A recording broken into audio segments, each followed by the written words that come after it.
राम जी आगे आगे चल रहे हैं तो जितने भी लोगों के आश्रम रास्ते में पड़ते हैं सब लोगों ने अपने आश्रम सजा दिए। राम जी इधर की ही ओर आ रहे, हमारी ओर आ रहे हैं। सब लोगों ने आश्रम में लाइट लगा दी, फूलों से सजा दिया, रास्ते साफ कर दिए। राम जी आ रहे हैं, राम जी, लेकिन राम जी किसी के आश्रम में नहीं गए। एक अधम जाति की थी सबरी, उसके आश्रम में चले गए। सबरी देखिए राम गृह आए, सबरी देखिए राम गृह आए, सबरी देखिए राम गृह आए। मुनि के वचन समझीजिया भाई, मुनि के वचन समझीजिया भाई, मुनि के वचन समझिए भाई, मुनि के वचन समझिए भाई। सबरी ने देखा राम आ गए।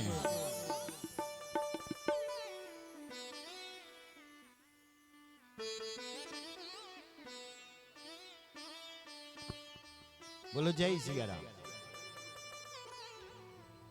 तो सबरी ने रास्ता साफ कर रखा है साहब कि राम आएंगे, राम आएंगे, राम मेरे राम आएंगे, मेरे राम आएंगे। और आज राम आ ही गए। मुनि के वचन समझिए भाई, मुनि के यानी अपने गुरुजी के वचन बल याद आए। गुरुजी ने कहा था सबरी तुझे भगवान के दर्शनों के कहीं जाने की जरूरत नहीं है, भगवान तेरे दर्शनों के लिए तेरे घर पर आएंगे। आज अपने गुरुजी के वचन ध्यान में आ गए। बोलो जय श्री। सबरी अधम जाति की है। सुनो जरा, सुनो, इधर देखो मेरी ओर। सबरी के पिताजी एक व्याध थे। क्या थे? ये क्या करते थे कि पशुओं को मार, जंगली लोग। तो इन्होंने जब सबरी का ब्याह करना था, सुनो जरा, तो तौन बहुत बकरा और भेड़ इकट्ठा करिए। सबरी पूछे अपने पिताजी से, पिताजी इतनी बकरी भेड़ क्यों इकट्ठे कर दिए तुमने? बोले बेटी जब तेरा विवाह होगा ना तो सबको काटेंगे और लोगों को खिलाएंगे। कलयुग जैसा बात है ना जी। तो सबरी ने कहा मेरे विवाह में इतने बकरे कटेंगे? बोले हाँ। तो बेचारी सबरी ने कहा इतनी जीवों की जान जाएगी, वो भी मेरे विवाह के करने के कारण, तो मैं विवाह ही नहीं। वो घर से सीधे भाग गई, भाग गई। पिताजी ने खूब खोज किया लेकिन कहीं नहीं मिली। आजकल के लोग अपने शादी और विवाहों में मांस का भक्षण कर रहे हैं, बकरों को मार रहे हैं। परोक्षवादो वेदो हम बालाना मनुशासनम। वेद भगवान परोक्षवादी है। तुम्हें यह निर्णय किसने दिया? अगर तुम राम के भक्त हो, राम जी के मार्ग पर चलने वाले हो, वेदों के मार्ग पर चलने वाले हो, फिर तुम बकरे क्यों खाते हो, क्यों मारते हो? बोलो। असुरों का, राक्षसों का भोजन का तुम भक्षण करते हो, वारुणी भी पीते हो, क्यों?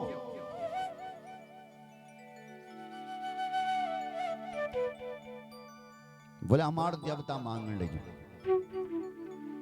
क्या बोलते हैं?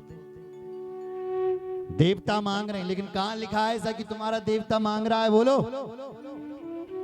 अगर कहीं लिखा है तो मैं बताओ, कौन से शास्त्र में लिखा है? जब लिखा कहीं नहीं है फिर क्यों मारते हो बकरों को? इसका मतलब तुम्हारी इच्छा हो रही है, तुम मांसाहारी बन रखे हो।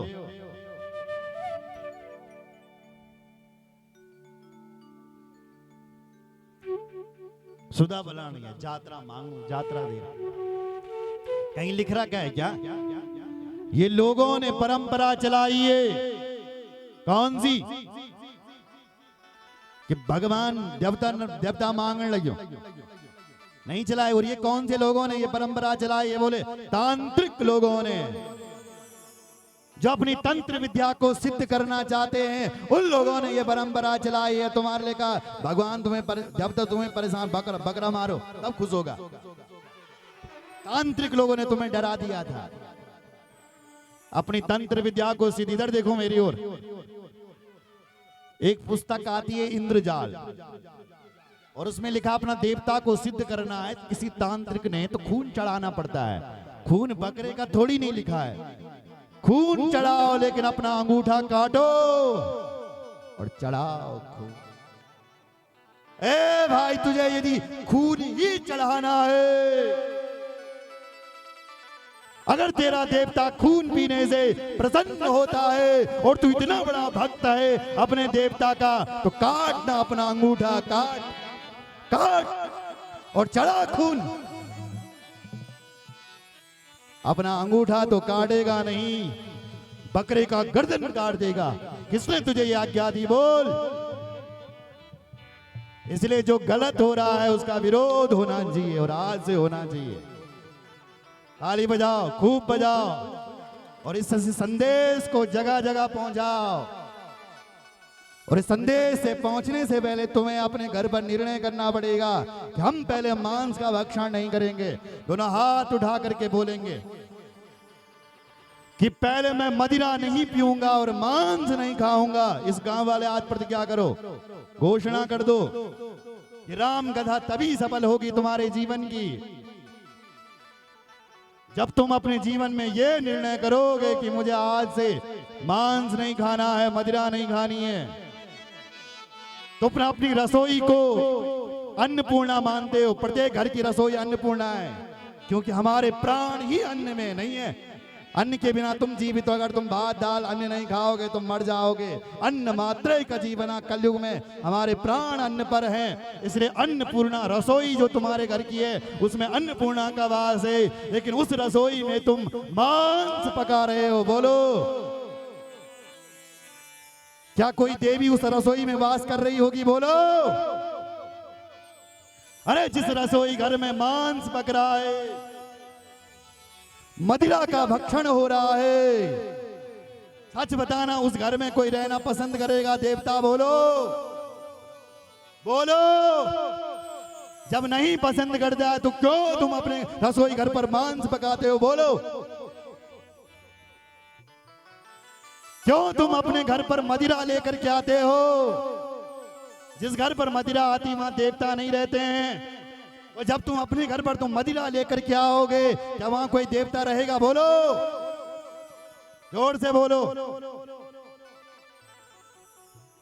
तो जब देवता कौन रहेगा? फिर वहां राक्षस आएगा कि नहीं आएगा?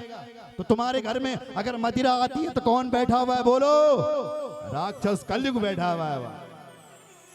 तब यहाँ दुख, बीमारी, भूत, तुम डरो नगते औनाते जब रसोई घर पर मांस बन रहा है। इसलिए आज हाथ उठा करके खड़े करो हाथ, राम जी के भक्त बनना चाहते हो कि हम आज के बाद अपनी रसोई घर में मांस और अपने घर पर मदिरा नहीं लाएंगे।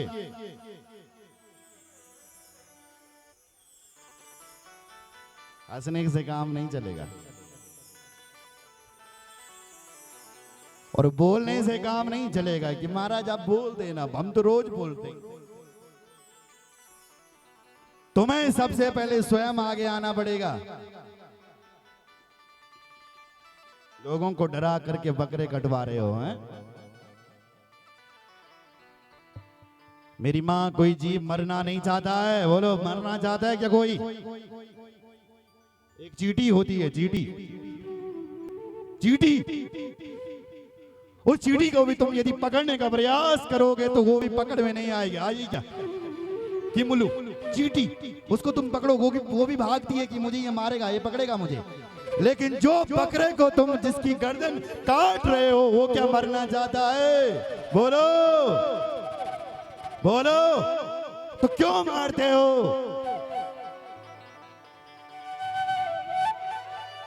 क्यों मारते हो? एक व्यक्ति को अपना भविष्य पता चल गया, भविष्य कि मैं अगले जन्म में सुअर बनूंगा। पता चल गया उसको, मैं अगले जन्म में अपने बेटे से कहा, बेटा मैं फलानी तारीख मरने वाला हूं और मैं सुअर बनूंगा नारायण बगड़ में, फलानी दुकान पर बैठूं मैं। पिताजी ने प्राण त्यागे और कुछ दिनों बाद सच में मारा, बता दिया पिता ऐसा कलर होगा, मरो, सच में पैदा हो गया। पिताजी कहकर ये गए थे मैं जीवित नहीं रहना, मैं सुअर में जीवित नहीं रहना, मुझे तुरंत मार देना बेटा। बेटा गया उस दिन, सच में पिताजी ने जन्म लिया था, कहा कि मारता हूं सीधा। पिताजी ने कह रखा मुझे मार देना। गया खरीदा, उसको मारने के लिए गया, तब तक उसी सुअर से आवाज आई, बेटा क्या कहना चाहते हो? बोले मैं नहीं मरना चाहता हूं। क्यों? बोले मुझे इसी सुअर में आनंद आ रहा है। आनंद आ रहा है? बोले हाँ बेटा, जब मनुष्य जीवन में था ना तो बहुत टेंशन थे, अब सुअर बना हूं तो बड़ा आनंद आ रहा है, मस्ती में पड़ा हूं। तो जो जीव जिस योनि में है उसको वही योनि प्यारी लगती है। बोलो तो उस बकरे को अपना जीवन प्यारा नहीं होगा क्या? बोलो ना, होगा। फिर क्यों मारते हो, क्यों खाते हो उसको?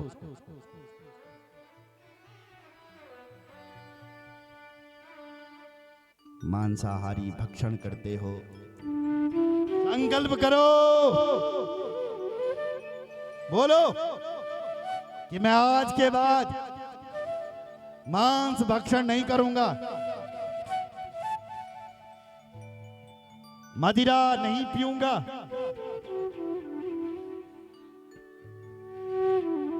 तभी एक राम कथा सफल होगी।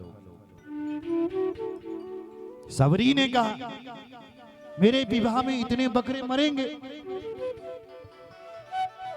मैं इन बकरों को नहीं मार। घर से भाग गई महाराज। पिताजी ने अपनी सेवक भेजे कि मेरी बेटी का पता लगाओ, लेकिन हर जगह ढूंढी लेकिन बेटी नहीं मिली साहब। तब बेटी ने क्या किया कि एक जगह जहां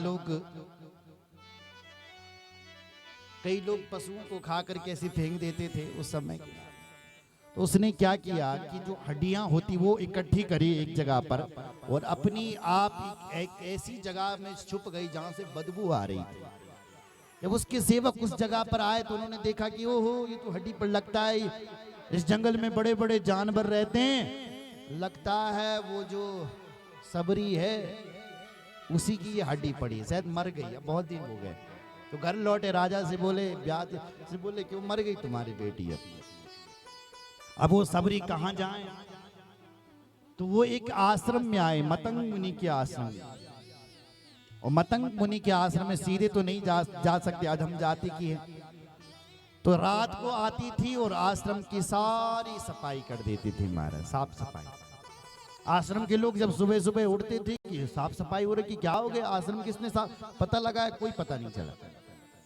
तब मतंग मुनि ने क्या किया कि रात को अपने दूत लगाए, पता लगाओ। दूतों ने पता लगाया एक अधम जाति की है, वो करती है, ऐसा मारा उसको, ऐसा मारा, ये मार मार करके आश्रम से दूर कहीं भीषण जंगल में भगा दिया। सबरी गुरु जी को नहीं बताया, बोले था एक कोई, हमने उसको भगा दिया। कुछ दिन बाद क्या हुआ कि आश्रम का जो जल था, स्रोत का पानी, उसमें कीड़े पड़ गए। पाइपलाइन तो थी नहीं, सब लोग वहीं पानी के लिए जाते थे। अब पानी कहां से लाए? आश्रम के पानी में कीड़े आ रहे हैं भाई, कैसे इस पानी को पी? गुरुजी समझ गए, ध्यान लगाया, पता चला किसी वैष्णव संत का अपराध हुआ है, इसलिए पानी में कीड़े पड़े। अपने सेवकों से पूछा तुमने कोई गलती तो नहीं की है? ये पूरी प्रजा हमारी दुखी क्यों हो रही है? ऐसा था सतयुग में, कोई एक व्यक्ति गलती करता था ना तो पूरी प्रजा को उसका दंड भोगना पड़ता था। जब त्रेता युग आया, एक व्यक्ति गलती करता था तो पूरे गांव को दंड भोगना पड़ता था। ये त्रेता युग में था। जब द्वापर युग आया, एक व्यक्ति गलती करता था, उसके पूरे परिवार के लोगों को दंड मिलता था। कलयुग कैसा युग है? एक व्यक्ति गलती करेगा, उससे स्वयं को ही दंड मिलेगा। तुम गलती करोगे तो तुम ही जेल जाओगे, परिवार वाले बचे रहेंगे। बोलो जय श्री राम। जो व्यक्ति पाप करता है उसी को पाप का दंड भोगना पड़ता है। ये कहाँ है? कलयुग काल में। पूरे गांव में पानी में कीड़े पड़ गए, पूरी प्रजा परेशान, महामुनि परेशान, मुनि के आश्रम में खुद कीड़े पड़े। क्या होगा? मुनि ने पता लगाया, तुमने किसी संत वैष्णव का अपराध तो नहीं किया है। तब उन्होंने कहा, गुरुदेव हमसे एक गलती हुई है। एक आती थी देवी, आश्रम की सफाई करती थी और चले जाती थी, हमने उसको मार मार के भगा। ओहो, इसी कारण हमारे आने में कीड़े पड़ रहे हैं। बुला के लाओ, ढूंढ के लाओ। तब ढूंढा, तब उस सबरी को आश्रम में लाया और फिर मतंग मुनि के आश्रम में रहे वो सबरी। और गुरुजी जब खूब सेवा करी अपनी गुरुजी की, और गुरुजी ने कहा, सबरी मैं तो प्राणों को त्याग रहा हूं देवी, पर मैं तुझे आशीर्वाद देता हूं कि तुझे भगवान को ढूंढने की जरूरत नहीं है। भगवान स्वयं तेरे घर पर, इस कुटिया पर स्वयं चल करके आए, इसलिए तू चिंता मत कर। इसलिए आज भगवान ने मतंग मुनि का वचन पूरा किया और सबरी को दर्शन देने के लिए उसके आश्रम में चले गए। बोलो जय श्री राम। इसलिए सबरी के आश्रम प्रभु गयो,